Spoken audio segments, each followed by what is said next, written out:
पंच परमेष्टि भगवान की जय। आचार्य श्री गुरुवर कुंद कुंद महाराज की जय। आचार्य श्री गुरुवर विद्यासागर जी महाराज की जय। परम पूज्य निर्यापक श्रम मुनि श्री सुधा सागर जी महाराज की जय। जय। पूज्य महासागर जी महाराज की जय। आचार्य संघ की जय। मैं और मेरा, इन दो शब्दों में बनता है सारा संसार और सारा परमार्थ। दो शब्दों को समझना है बस। मैं कौन हूं और मेरे कौन। संसार को यदि अच्छी तरह चलाना है तो मेरों को समझो, और परमार्थ में अच्छी तरह चलना है तो मैं को समझो। कल एक बहुत बड़ी बात चर्चा में आई थी। परमार्थ के लिए तो मैं ही समझना है कि मैं कौन हूं, लेकिन संसार में जब तक रहते हैं ये भी समझना है कि मेरा कौन है। ये दो बातें, यदि हम संसार में रहते हुए मैं पे ही अटक जाएंगे तो जी नहीं पाओगे, लेकिन व्यक्ति मेरे में ही अटक जाएगा तो कभी मोक्ष नहीं जा पाएगा। इसलिए दो बातें अपन समझ रहे हैं अभी। पुण्यहीनों के समझने के बाद, पुण्यहीन ना मेरे हैं और ना मैं हूं, वो तुम्हारे किसी काम के नहीं। उनसे संबंध मत बनाना, सहयोग उनका करना। जितने पुण्यहीन जीव होते हैं उनसे संबंध नहीं बनाना, क्योंकि संबंध बनाने से तुम्हारे में पुण्यहीनता आ जाएगी, उसके संस्कार तुम्हारे में आ जाएंगे। अच्छा पढ़ने वाला विद्यार्थी कम पढ़ने वाले विद्यार्थी की संगति में जाएगा तो उसके नंबर वो भी गधा हो जाएगा। अमीर गरीबों के से संबंध बनाएगा, उसका सोच सब कुछ गरीब हो जाएगा। संबंध मत बनाओ। इसका अर्थ मैंने कल कहा था, उनसे द्वेष मत करना, उनका सहयोग करना। चींटी से संबंध नहीं बनाना, चींटी का सहयोग करना। उसको बचाना है लेकिन उससे संबंध नहीं बनाना, ये चींटी मेरी है, ऐसा संबंध नहीं बनाना। दया तो हम लोग भी करते हैं, चींटी को बचाते हैं, कीड़े मकोड़े सबको बचाते हैं, सहयोग करता हूं उनका, लेकिन उनको मेरा नहीं मानना, क्योंकि वो पुण्यहीन है। यदि चींटी को मैं मान लूंगा कि ये मेरी चींटी है तो बहुत बड़ा अनर्थ हो जाएगा। कितनी कितनी प्रकार की परिणतियां हुई। इसलिए पुण्यहीन को कभी भी अपना संबंधी नहीं बनाना। सहयोग करने से उनका बहुत फायदा है आपको। मैंने 2 महीने प्रवचन दिए। पुण्यहीनों को जितना अपन सहयोग करेंगे अपना उत्थान है, अपन को पुण्य का बंध होता है, लेकिन उनको संबंध नहीं बनाना। किसी पुण्यहीन को कभी मेरा नहीं कहना। भिखारी को रोटी देना लेकिन भिखारी मेरा है ऐसा नहीं कहना। पुद्गल है, पुण्य से रहे थे, पाप से रहे थे, उसको मेरा नहीं कहना,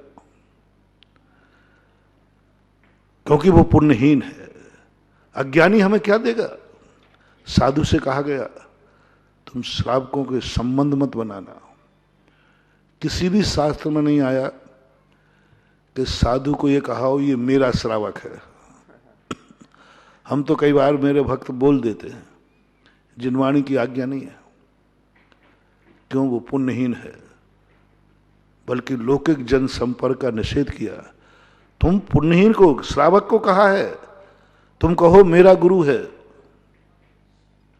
तुम कह सकते हो कि ये मेरा गुरु है, लेकिन मैं नहीं कह सकता हूं ये मेरा श्रावक है, ये मेरा भक्त है। मम प्रत्यय नहीं लगेगा, क्योंकि वह पुण्यहीन है। क्योंकि जब मैं संबंध जोड़ूंगा तो संबंध के साथ मुझे बहुत कुछ करना पड़ता है। जब आप लोगों की किसी से रिश्तेदारी जुड़ जाती है फिर आपको कितने खर्चे बढ़ जाते हैं, कितने खर्चे बढ़ जाते हैं, कितना व्यवहार बढ़ जाता है। उनके यहाँ शादी में आना जाना, फिर दस्तूर देना, पैसा देना, बहुत, फिर आना जाना होगा, खाना पीना, सब पता नहीं कितने खर्चे बढ़ जाते। एक संबंध बनाने का अर्थ है कि अपना कितनी बर्बादी होती है, कितना खर्च बढ़ जाता है।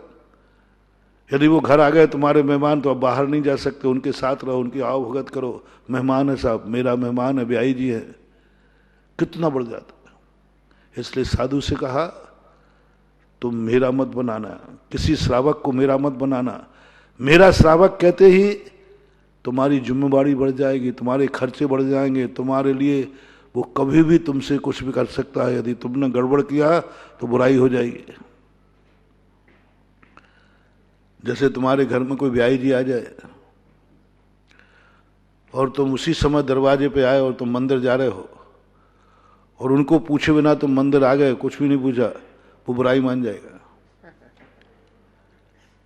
किसी भी कार्य में जाओ, रुकना ही पड़ेगा, 2 मिनट तो रुकना ही पड़ेगा आपको।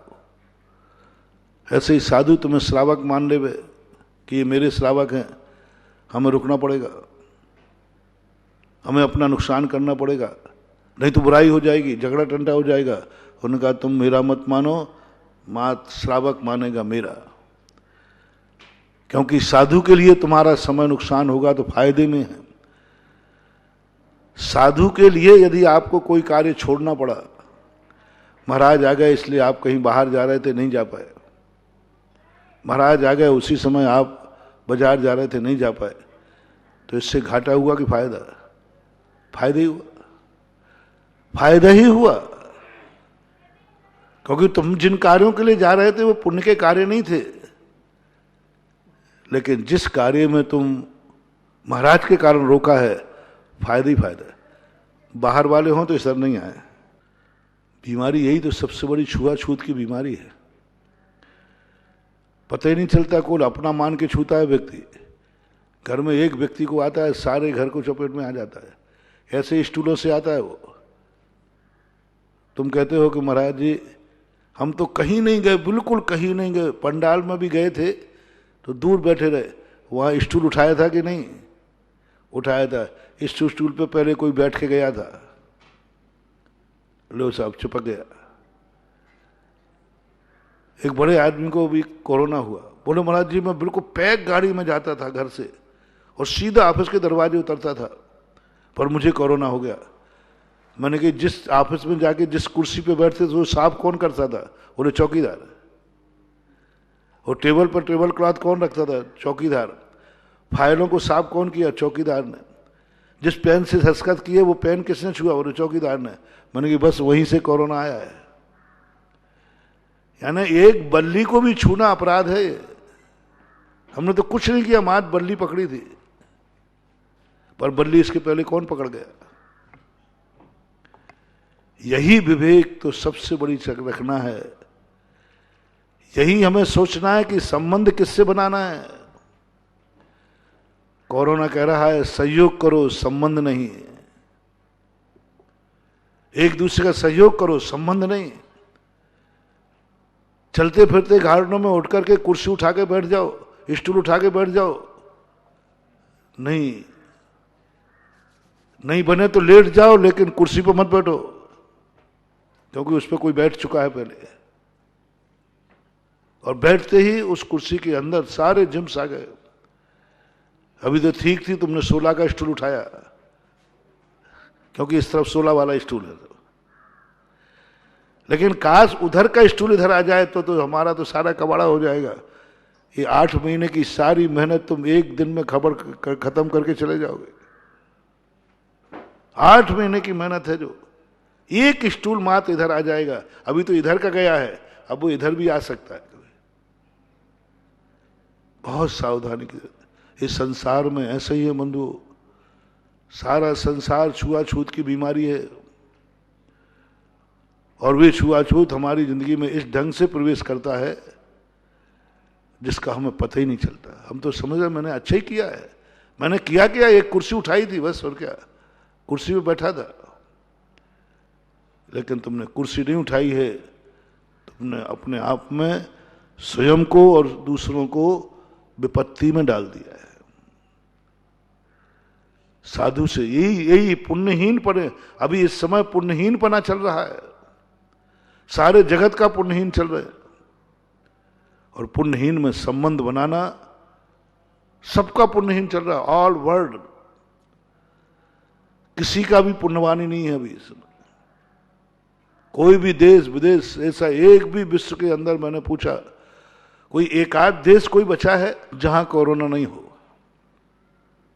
एक कोई देश, ऐसा कोई देश बताओ जहां अभी ये बीमारी ने प्रवेश नहीं किया? कोई नहीं, कोई भी नहीं है। बस वो बचे हैं जो आदिवासी नागा बाबा नागा होते ना, वो जो जंगलों में रहते, जो कभी दुनिया में आई नहीं, ना वो कभी डॉक्टर जानते हैं, ना स्कूल जानते हैं, ना कुछ जानते हैं, वे लोग बचे। बाकी सारा पूरा का पूरा विश्व इस चपेट में समय सब पुण्यहीन में चल रहे हैं, सबकी पुण्यहीनता चल रही है। और जब जब पुण्यहीन बने हो तब तब तुम ना तो किसी से संबंध बनाना, स्टूल से भी नहीं, कुर्सी से भी नहीं,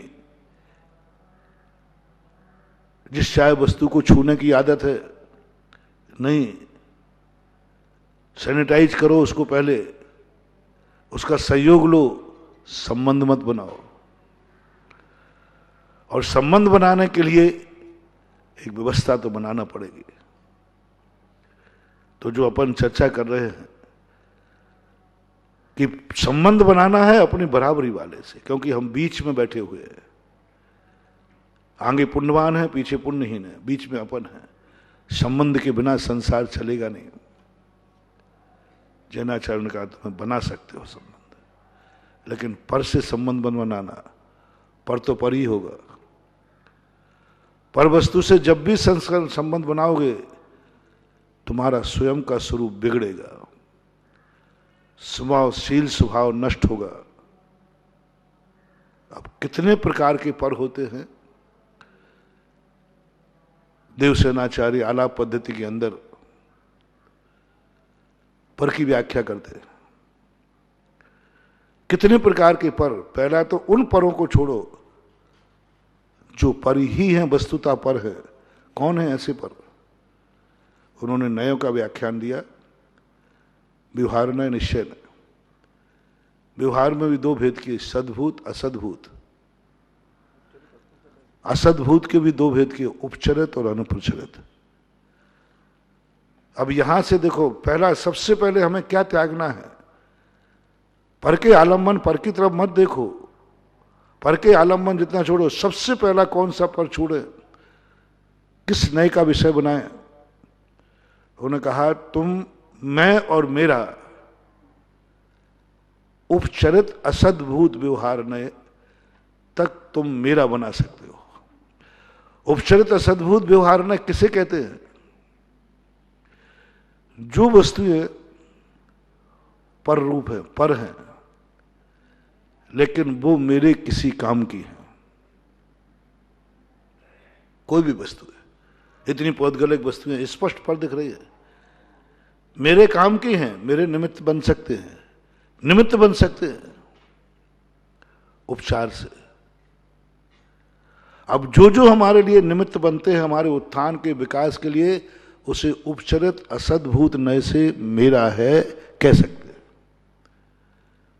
अब देख लो संसार में कितनी वस्तुएं हैं जो पर हैं, तुम्हारी नहीं है लेकिन तुम्हारे काम की है, तुम्हारे काम की है।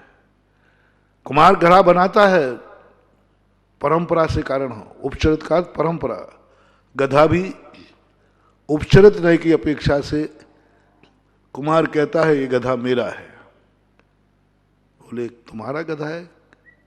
बोले हाँ, एक खान से मिट्टी लाता है, मिट्टी से हम घड़े बनाते हैं, घड़े से आजीविका करते हैं, इसलिए उपचरित नय से गधे को मेरा कहना कह सकते हो, क्योंकि वो तुम्हारे काम का है।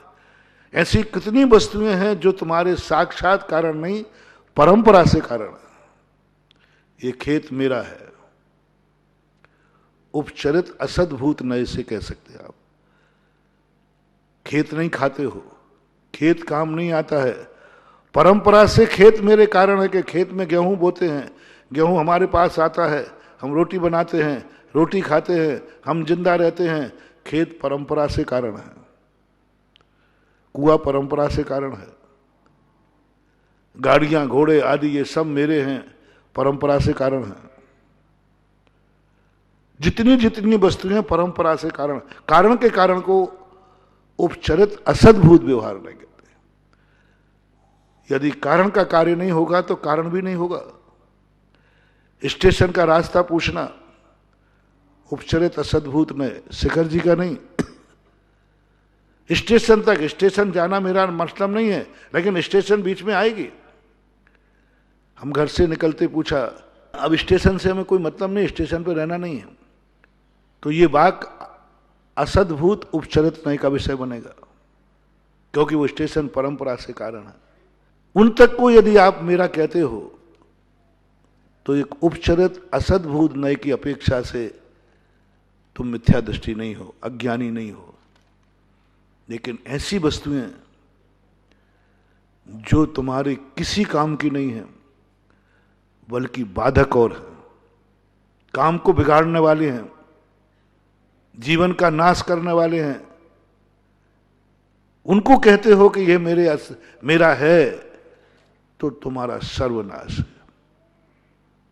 डाकू ये उपचरित असद्भूत व्यवहार में भी नहीं आएगा।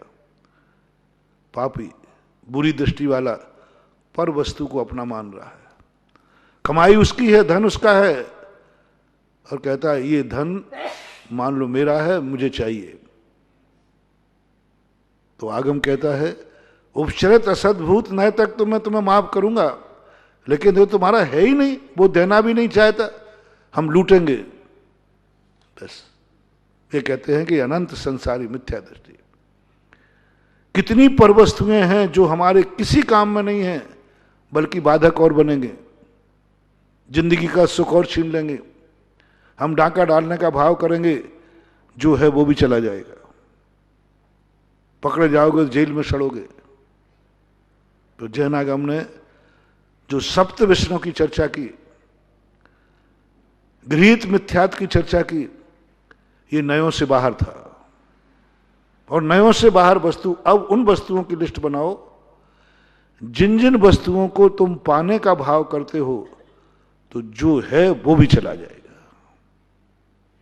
जो सुख है वो भी चला जाएगा, जो स्वाधीनता है वो भी नष्ट हो जाएगी। शराब, ये शराब मेरी है। उपलब्धि क्या है? जो चेतनता है, जो जागरूकता है। सातों विष्णु में देखना,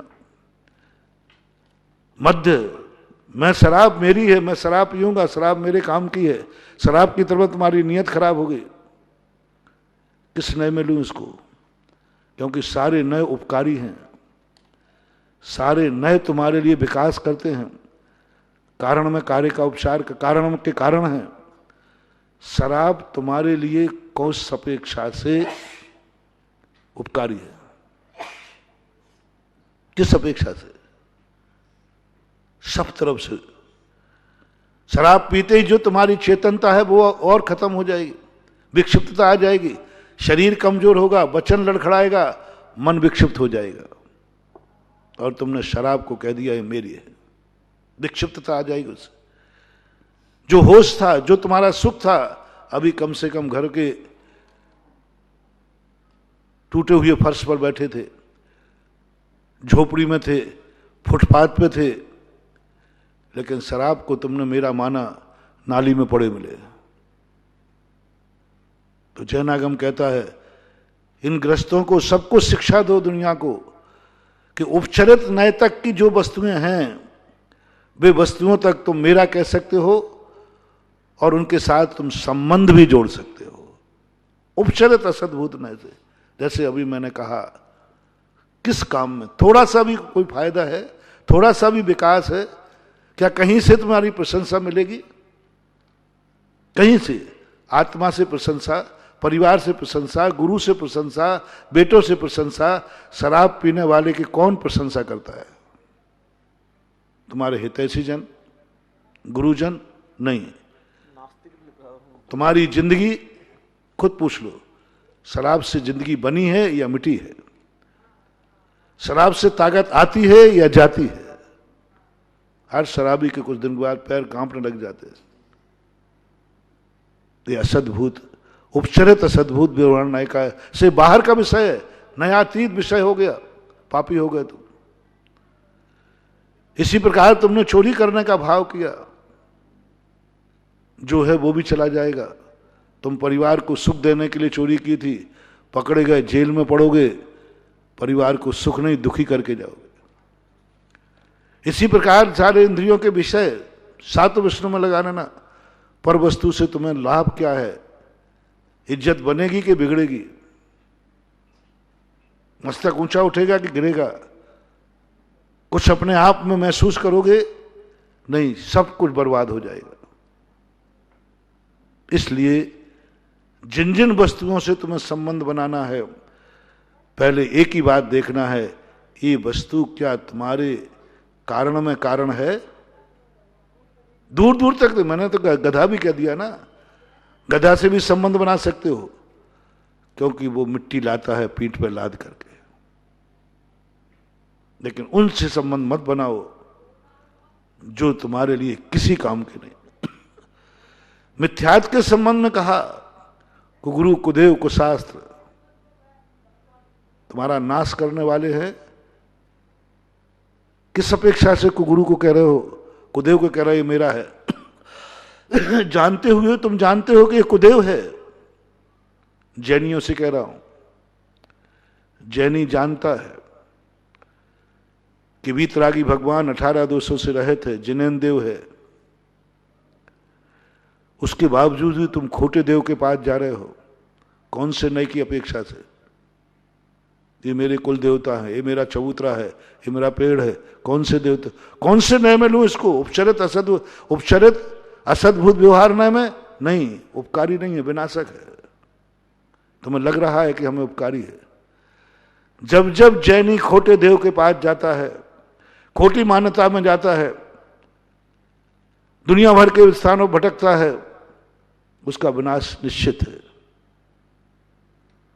मैं अजैन की बात नहीं कर रहा हूं, मैं अजैनों की चर्चा नहीं कर रहा हूं, मैं जैन की बात कह रहा हूं।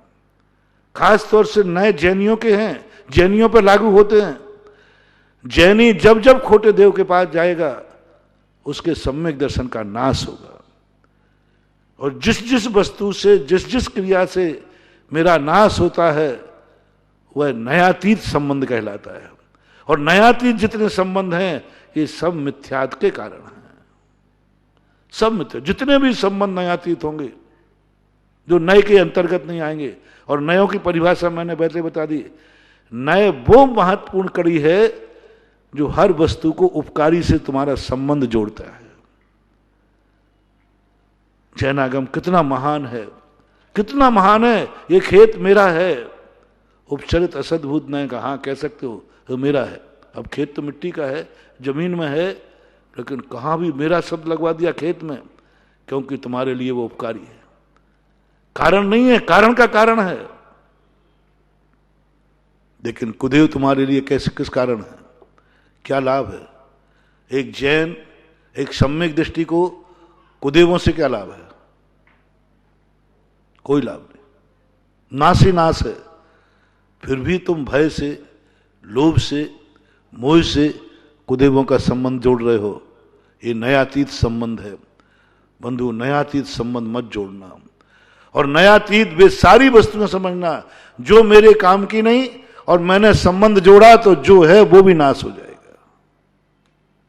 परिभाषा बनाना, नयातीत संबंध। वो नयातीत नहीं कह रहा हूं जो 12वें गुण स्थान वर्ती है, संसार की बात बता रहा हूं।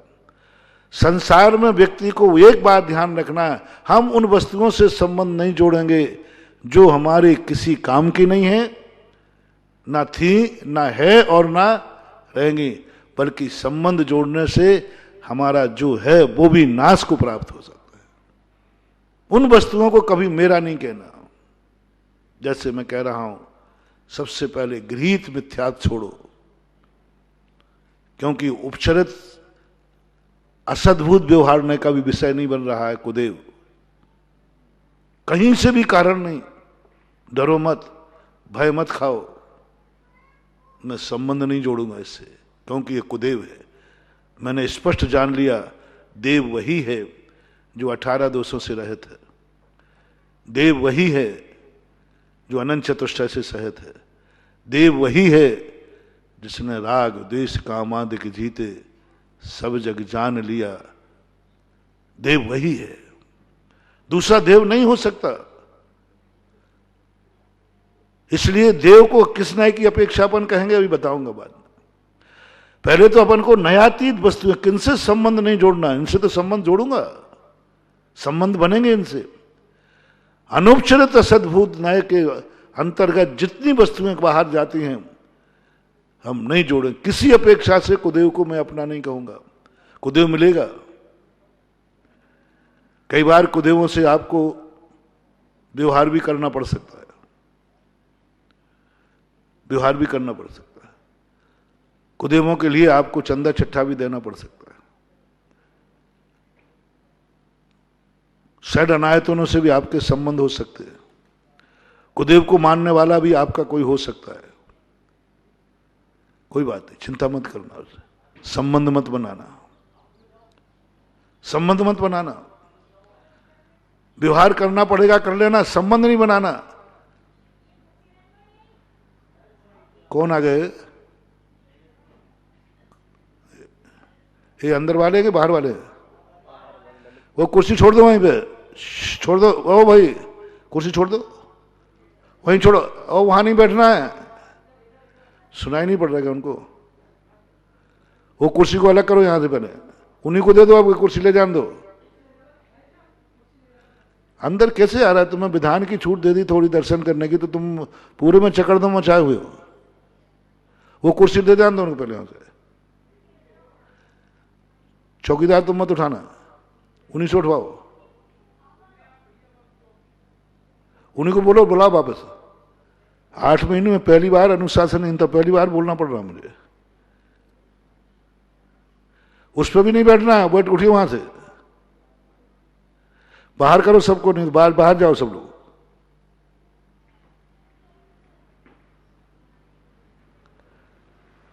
नहीं कल से इसको बंद ही कर दो, यहां पे किसी को आने की छूट मत दो अंदर।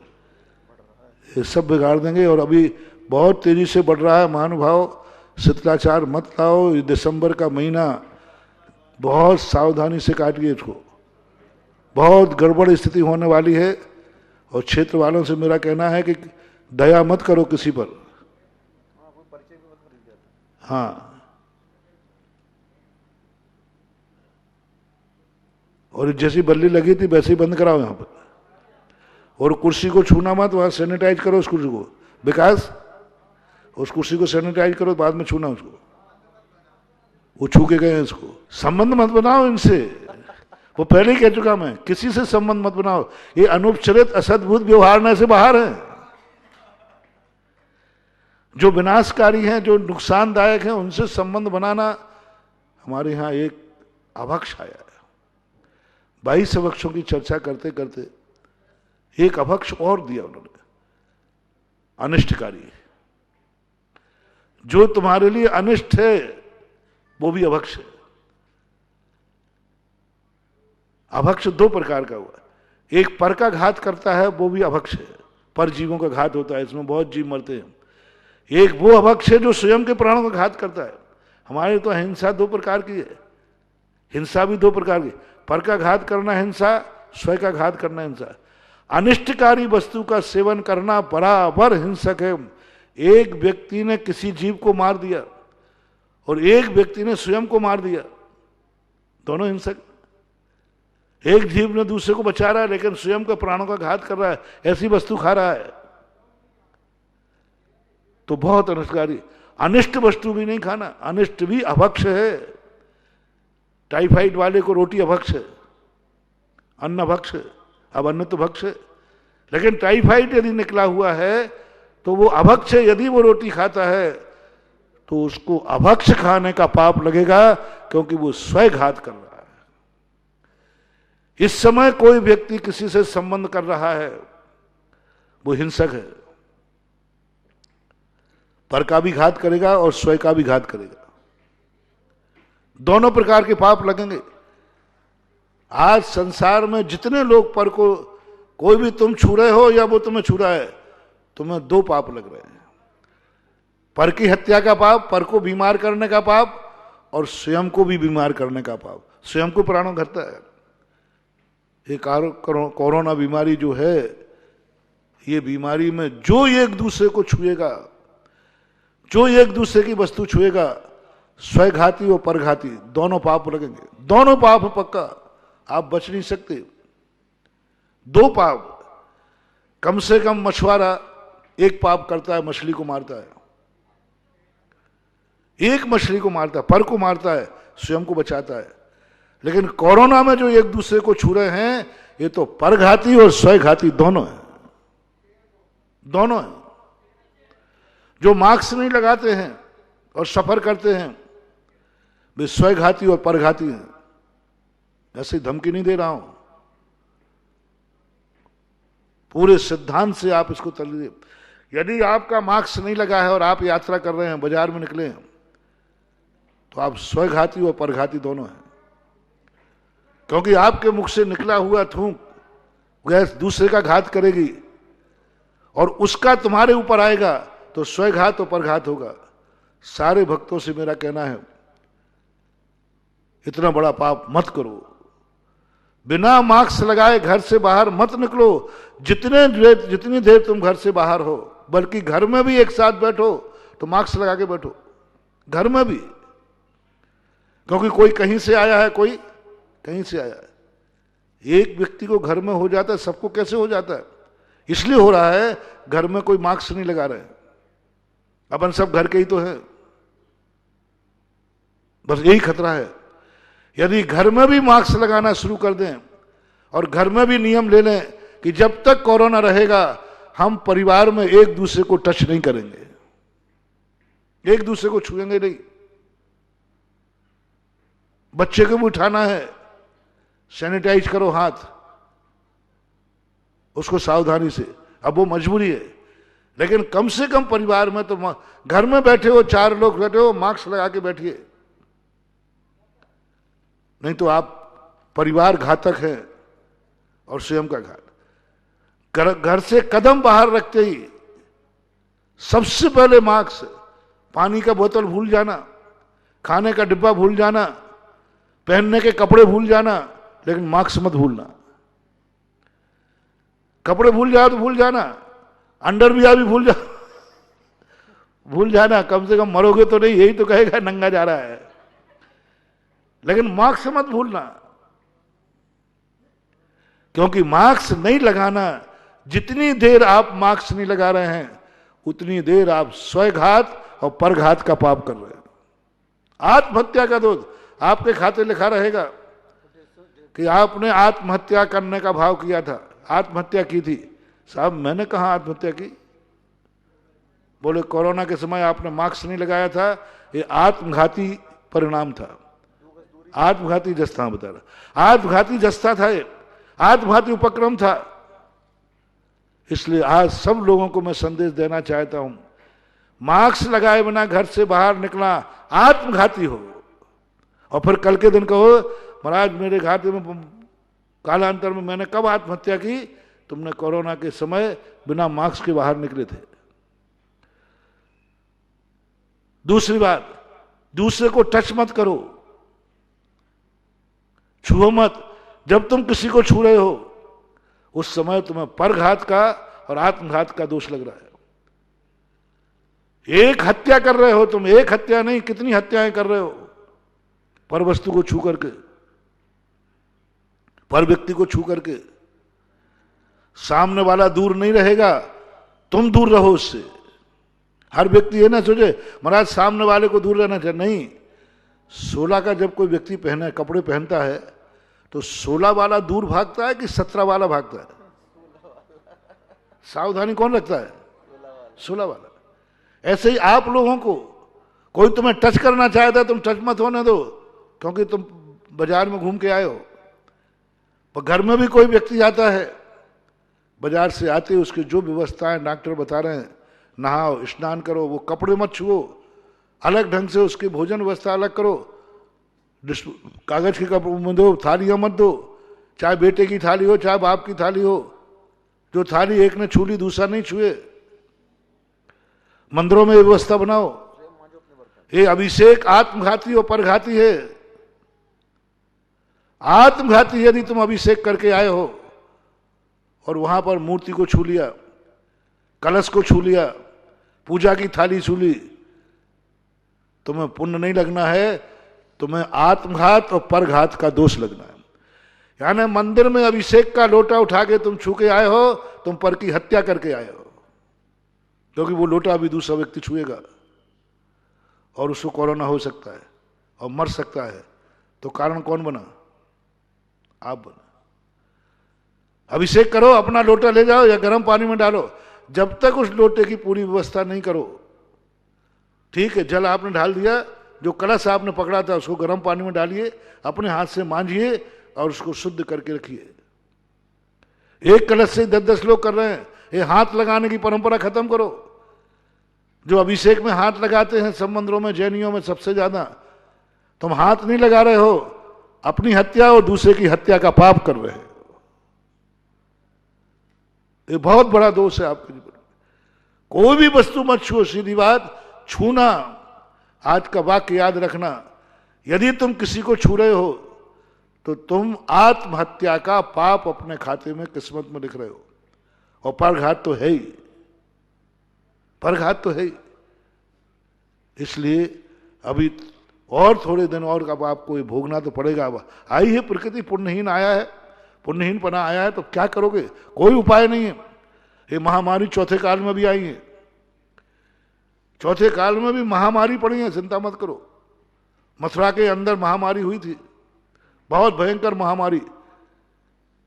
अभी तो कुछ भी नहीं है, ये तो कुछ जीव नहीं मरे, वहां तो लाखों करोड़ों नगर के नगर साफ होते थे चौथे काल में। और उस समय जो सप्त ऋषियों ने आकर के, सप्त ऋषि महाराज आए, उन्होंने फिर कुछ विधि बताई, तब वो महामारी दूर हुई। वो तो दूर होने का कारण एक था कि वो अकेली मथुरा में फैली थी और देवी प्रकोप था। लेकिन ये बीमारी ना तो भगवान महावीर स्वामी भी आ जाएं तो ये बीमारी को दूर नहीं कर सकते, क्योंकि वो 100 योजन से ज्यादा उनका प्रभाव नहीं होता। आप पूछे कि आप महाराज जी कोई उपाय आप बताइए, नहीं, हमारे पास कोई उपाय नहीं। महावीर स्वामी भी आ जाएं तो इनका प्रभाव मात्र 100 योजन तक है। और ये बीमारी 100 योजन में है कि पता नहीं कितने में है पूरे विश्व में। महावीर स्वामी तीर्थंकर केवल ज्ञान प्राप्त करके आ जाएं। समोषण भी लगा ले में यहां पर, भगवान के समोषण थे तब भी महाबीमारियां थी। 100 योजन तक तो नहीं होगी, 100 योजन के बाद तो हो सकती है। सप्त ऋषिराज मात्र मथुरा तक सीमित थी, इसलिए उनका प्रभाव था 12 योजन। भगवान का 100 योजन। और कोई रिद्धिधारी महाराज हैं, औषधि रिद्धि आदि जिनको प्राप्त है, उनका प्रभाव 12 योजन तक होता है। 12 योजन तक की बीमारी दूर कर सकते, 12 योजन की बात नहीं। और हम पंचम काल के पास तो ना 12 योजन है, ना 1 योजन है, ना 1 किलोमीटर है, और ना 1 फीट है।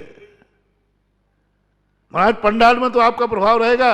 अरे भैया गड़बड़ मत करना, मैं झूठा आश्वासन नहीं देता हूं। आपके कमरे में तो प्रभाव रहेगा, नहीं 1 फुट का भी प्रभाव नहीं है। कि आज पंचम काल का साधु जहां बैठा है वहां कम से कम 1 मीटर तक कोई बीमारी नहीं आएगी, 1 फीट तक कोई बीमारी नहीं आएगी। अरे महाराज जी की लपेट में आ जाए, यही भरोसा नहीं है। इसलिए भरोसे पर मत रहना, ओवर कॉन्फिडेंस नहीं। 1 फीट की भी दूरी करने की आज ताकत नहीं है। मात्र है तो भावना में, मात्र है तो क्रियाओं में, मात्र है तो नमोकार मंत्र के जाप में, मात्र है तो भक्तांबर के पाठ में, मात्र है तो भगवान के अभिषेक में, मात्र है तो भगवान की शांति धारा में, मात्र है तो अपने शुद्ध भावों और परिणामों। बस इसके अलावा कोई उपाय नहीं। आज जो कुछ भी तुम्हें स्वयं करना है, अभिषेक भी तुम्हारी भावना से होगा तो तुम्हें फायदा होगा, नहीं तो नहीं होना। आशीर्वाद भी जब ही फलेगा तुम्हारा नमोस्तु शुद्ध होगा। बिना नमोस्तु के आज पंचम काल में आशीर्वाद नहीं फलना, चौथे काल में बिना नमोस्तु के फलता था। हाँ, यदि किसी ने नमोस्तु भी नहीं किया, रिद्धि में, रिद्धि का अर्थ क्या है? अब तो पुरुषन ही तुमने बदल दिया हमारा। रिद्धि का अर्थ क्या था? सामने वाला स्वीकार करे या न करे, सामने वाला नमोस्तु करे या नहीं करे, उनने हाथ उठा दिया, सुभिक्ष हो जाएगा। अब चाहे कोई भी कैसे भी हो, तुम्हारे मांगने की जरूरत नहीं है। साधु अपनी इच्छा से सबको 12 योजन तक सुभिक्ष कर सकता था, बीमारी दूर कर सकता था, कर सकता है रिद्धिधारी, किसी का भी कर सकता है, कोई आपत्ति, कोई फर्क नहीं पड़ने वाला। तुम मानो या नहीं मानो, महाराज ने भावना भर ली, जंगल की आग बुझना चाहिए। अब त्रियंचों ने ना तो नमोस्तु किया ना बोले, और आग बुझ गई। लेकिन पंचम काल का आशीर्वाद तो जब भी फलेगा जब तुम्हारा नमोस्तु शुद्ध होगा।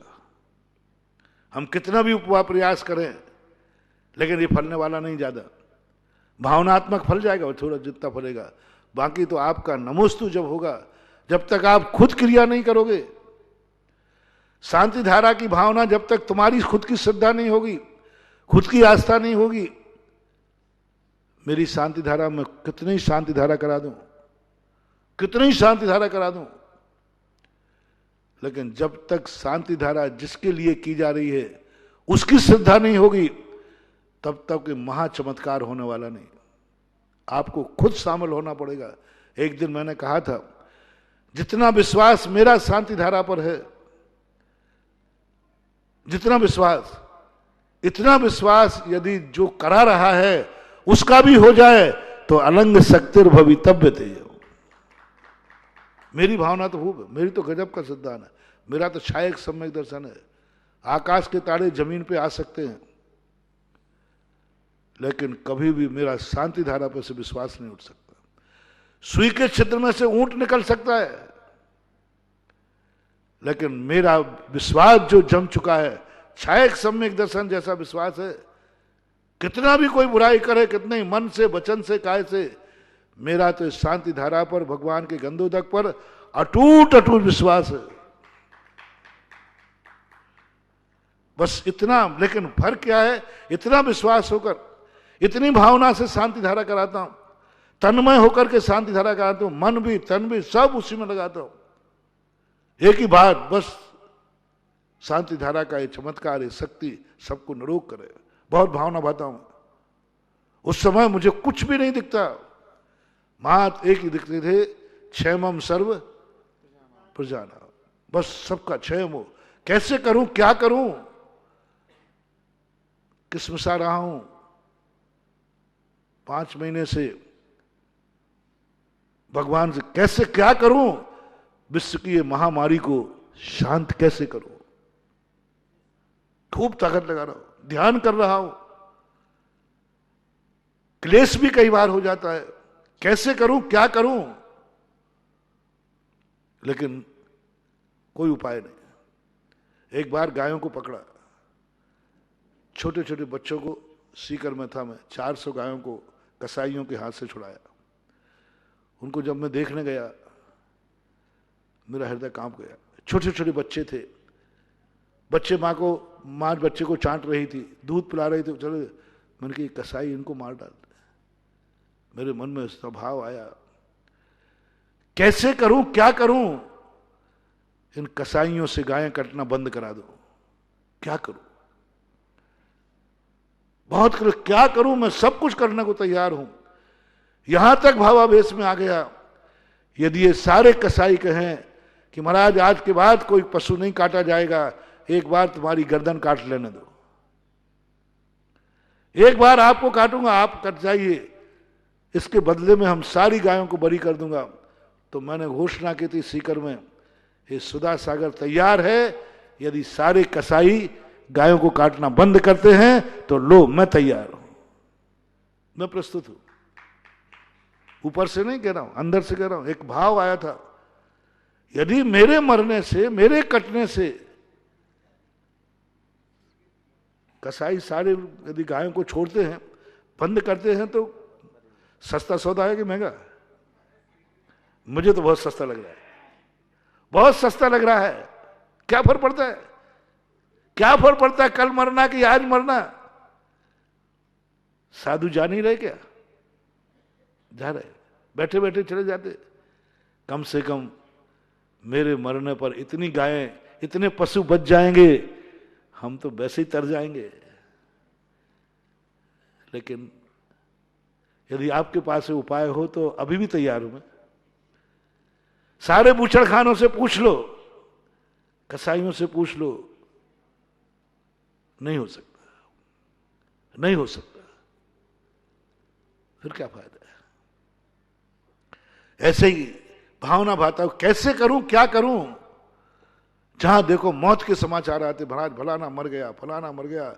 इस मौतें तो हर साल होती रही हैं, लेकिन ऐसी त्राही मां, ऐसी मौतों से कम नहीं मरते हैं, बल्कि ज्यादा मरते थे।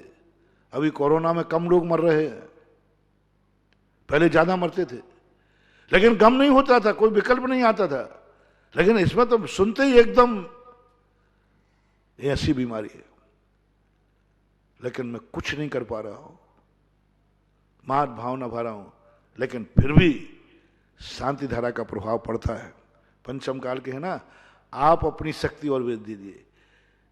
जैसा मेरा विश्वास है, मैं भक्तों से कहना चाहता हूं, जैसा मेरा शांति धारा विश्वास है, ऐसे ही विश्वास के साथ तुम कराइए। मेरा विश्वास है कि ठीक हुए बिना रहोगे नहीं। आयु कर्म आ गया तो फिर तो क्या करेंगे। क्योंकि दोनों कारण, पूज्य समंत भंत महाराज ने कहा कि यदि दो कारण एक साथ मिल जाएं, अलंग सकते रहे, हेतु द्वया विस्कृत, दो हेतु मिल जाए तो कौन टाल सकता है। आप लोग भी इस प्रकार की रिद्धिया सिद्धियों के संबंध में आजकल मत जाना करो। ये मत सोचा करो कि मैं तो मंदिर में हूं, भगवान का अभिषेक कर रहा हूं, यहां क्या बीमारी फैलेगी, भगवान का पूजा पाठ कर रहा हूं क्या बोले। नहीं, वहां भी मास्क लगाओ, वहां भी दूर बैठो, वहां भी एक दूसरे को मत छुओ। क्यों अपने प्राणों को और दूसरे के प्राणों को संकट में डालते हो। और दुर्भाग्य का विषय है कि इस समय जैनियों का परसेंटेज ज्यादा हो रहा है, जैनियों का परसेंटेज ज्यादा हो रहा है। समय क्यों? दो कारण हैं जैनियों के। सबसे पहला कारण है कि जैनी का शरीर में क्षमता कम होती है, क्योंकि ये मेहनती कम है, मजदूर नहीं है, किसान नहीं है, धूप नहीं है, कुछ नहीं है। इसका शरीर जो है इतना ज्यादा एंटीबायोटिक नहीं है कि उसको क्षमता को झेल सके। सबसे बड़ा कारण तो बन रहा है जैनियों का शरीर का सुकुमारपना, क्योंकि जैनी सुख सुविधाओं में रहता है, एसी कूलर पंखों में रहता है, सब तरफ से धूल कम खाता है, धूप में कम रहता है। एक कारण। दूसरा कारण है जैनी व्यापारी वर्ग है, जिसका किसी ना किसी से संपर्क होते, नौकरी वाला नहीं है जैनी, व्यापारी है, व्यापारी को सबसे संपर्क बनना पड़ता है। तीसरा कारण है जैनी का प्रमाद, जैनी सावधान नहीं है, जैनी सावधानी नहीं बरत रहे हैं, इतना कहने के बाद भी नहीं बरत रहे हैं। इस कारण, ये तीन कारणों से जैनी प्रभावित हो रहे हैं। चेतो जागो, संबंधों की चर्चा कर रहे हैं। ये आत्महत्यारा संबंध, आत्महत्यारा संबंध, जब किसी को छुओ, आज का वाक्य याद रखना, मुझे आत्महत्या का पाप लगेगा और एक दूसरे की हत्या का पाप लगेगा। जब भी किसी को छुओ, छूने का मौका बढ़े, तुरंत मेरा वाक्य याद करना। जब तुम्हारे पास घर से बाहर निकलो, मास्क ना हो, तुरंत लेना ना, मास्क नहीं भूल आया हूं, मैं अपनी आत्महत्या का साधन साथ लेके चल रहा हूं और आत्महत्या से बचने का उपाय का मास्क घर में भूल के आया हूं। ट्रेन छोड़ देना, मास्क उठाने के लिए चले जाना, ट्रेन छोड़ देना। ट्रेन छूटे तो छूट जाए, मास्क नहीं छूटना चाहिए, क्योंकि ये भारत के लिए अभी ये शीतकाल जो है बहुत खतरनाक है और मौसम भी बेमौसम हो जाता है, तब स्थिति और बदली। अपना विषय चल रहा था, समय आपका हो रहा है। अनुपचरित सद्भुत व्यवहारने की अपेक्षा से हम मिथ्यात्व के संबंध में जा रहे थे। कुदेवों का कभी संबंध मत बनाना, चाहे भली मरो तो मर जाना, भय खाओ तो खा जाना, लेकिन मैं जानता हूं मैं कुदेव है, उस कुदेव को अपने जीवन में मत आने देना। कभी नहीं आना, क्योंकि वो नयातीत है। उनसे संबंध नहीं बनाना, को गुरु से संबंध नहीं बनाना, बिना गुरु के रह जाना, को गुरु से संबंध नहीं बनाना। को गुरु हमारी जिंदगी के लिए हानिकारक है। बिना पढ़े लिखे रह जाना, को शास्त्र नहीं पढ़ना, स्वाध्याय नहीं करना। पढ़ना अलग चीज है, पढ़ना तो पेपर भी पढ़ते हो, स्वाध्याय के रूप में उसको स्वीकार नहीं करना। और भी कितनी चीजें हैं जो तुम्हारे लिए घातक है और दूसरे के लिए भी घातक है। इतना क्रोध मत करो। ये क्रोध, महाराज क्रोध आता है, ठीक है। अनुपचरित असद्भुत व्यवहार का क्रोध कौन सा है जो इससे भी बाहर है? महाराज जी इससे गुस्सा करूंगा, ये मेरा दुश्मन है, इसको यदि मैं गुस्सा करूंगा तो मैं सुरक्षित हो जाऊंगा। चलो कोई बात नहीं, विरोधी हिंसा, विरोधी हिंसा, मैं इसको मार दूंगा तो मैं बच जाऊंगा। विरोधी हिंसा किस अपेक्षा से स्वीकार कर लूं कि हिंसा ठीक है? एक सैनिक ने जाकर के गोली मार दी दुश्मन को युद्ध में, किस अपेक्षा से यह हिंसा स्वीकार है? अनुपचरित असद्भुत व्यवहार नहीं की अपेक्षा। उससे कोई लाभ नहीं था, लेकिन उसके मरने से लाभ है। उससे लाभ नहीं था, उसके मरने से लाभ है। यह भी अनुपचरित असद्भुत व्यवहार की अपेक्षा चल जाएगा। उस दुश्मन से हमें कोई लाभ नहीं है, लेकिन उसके मरने से हमारी जिंदगी सुरक्षित हो जाएगी। ग्रस्त को ऐसी विरोधी हिंसा का अर्थ क्या है? हिंसा, विरोधी अहिंसा नहीं, विरोधी हिंसा। जिस हिंसा से, उस वस्तु की हिंसा आप कर सकते हैं जिससे, उससे तो कोई लाभ है नहीं, लेकिन तुम्हारे लिए बहुत फायदा है, बहुत लाभ है, वहां तक माफ कर दिया। जैसे सैनिक को गोली चलाने की अनुमति दे दी, अनुपचरित असद्भुत की अपेक्षा से यह हिंसा मान्य है, लेकिन संकल्पी हिंसा नहीं। वो हिंसा नहीं जिसके मरने पर उसको तो नुकसान है ही, तुम्हें भी नुकसान है। मर्डर नहीं कर सकते आप, मर्डर में तुम्हें भी नुकसान, तुम्हें भी फांसी मिलेगी, उसको भी मार दिया। वो मर्डर कर सकते हो, वो हिंसा कर सकते हो जिसमें उसका तो नाश होगा, तुम्हारा कुछ भी नहीं बिगड़ेगा। सैनिक जब कितने लोगों को मार देता है वो मर जाते हैं, उस देश की नुकसान होता है, लेकिन सैनिक का क्या नुकसान है? सैनिक को लाभ है कि नहीं? बहुत लाभ है, पुरस्कार मिलता है, परमवीर चक्र आदि मिल जाते हैं। इसलिए हिंसा, देखो पाप की भी छूट दे रहा हूं मैं, ऐसा पाप जो स्वयं को लाभ देवे, स्वयं को फायदा कराए, स्वयं का विकास करे, स्वयं को सुरक्षित करे, स्वयं की जिंदगी बचाए, ऐसी हिंसा भी छूट है। जैन दर्शन कहां तक उतर सकता है, गजब का। कौन कहता है जैन दर्शन अहिंसा प्रधानी धर्म कायर है? वो कहता है पहले ये बताओ, इसको मारने से तुम्हें क्या लाभ है, ये बताओ। लाभ बता दो, आप छूट दे दूंगा मैं। लाभ बताइए, लाभ बताइए। लाभ तो कुछ भी नहीं, नुकसान ही है। तो फिर कहते हैं, जैन दर्शन कहता है इस पापी को कभी माफ मत करना, जिससे तुम्हें कुछ, सामने वाले का तो मैं बिल्कुल बोल ही नहीं रहा हूं, जिससे तुम्हें किंचित मात्र भी लाभ नहीं है, ऐसे जीव की कभी हिंसा मत करना भाव भी मत करना। और जिससे नुकसान और है, उसको मारने के बाद भागना पड़ेगा, उसके मारने के बाद छुपना पड़ेगा, उसके मारने के बाद जेल में सड़ना पड़ेगा, उसके मारने के बाद हमारी जिंदगी भी जा सकती है, ऐसे मर्डर का त्याग करा रहा हूं आज। मर्डर का त्याग, क्योंकि हमारा सब मिट जाएगा। ऐसे मर्डर करने का कभी भाव नहीं करना। दूसरा, उसको मत मारना जो तुम्हारे किसी काम आ सकता है, या जो किसी के काम आ सकता है, उपयोगी वस्तु है, तुम्हें कहीं ना कहीं काम में आ जाएगी, कहीं ना कहीं कल तुम्हारे काम आई थी, उपकारी थी, उसके प्रति कभी हिंसा का भाव मत लाना। क्योंकि इस वस्तु से मेरा उपकार हुआ था। तुम ताजमहल की नीति मत अपनाना, जिसने ताजमहल बनाना उसी के हाथ काट दिए। नीति कहती है किसी का यदि एक अंश मात्र भी 1.11 भी यदि कोई उपकार हुआ है, कभी भी किसी अपेक्षा उपकार हुआ है, कभी उसका नाश करने का भाव नहीं करना। अब उन वस्तुओं को देखो जिनका तुम्हारी जिंदगी में कभी उपकार हुआ हो, कभी कैसा भी, डायरेक्ट इनडायरेक्ट, परोक्ष में, परंपरा से। कितनी वस्तुएं हैं जो परंपरा से मेरे ऊपर उपकार करती, साक्षात उपकार नहीं है, परंपरा से कितना उपकार करने वाले हैं। उनका नाश मत करना, उनकी हत्या मत करना। असदु, यदि उनकी भी तुम हत्या करते हो, या कोई वस्तु कल काम आएगी, आज काम की नहीं है, ये व्यक्ति कल काम आ सकता है, आज नहीं, उसकी हत्या मत करना।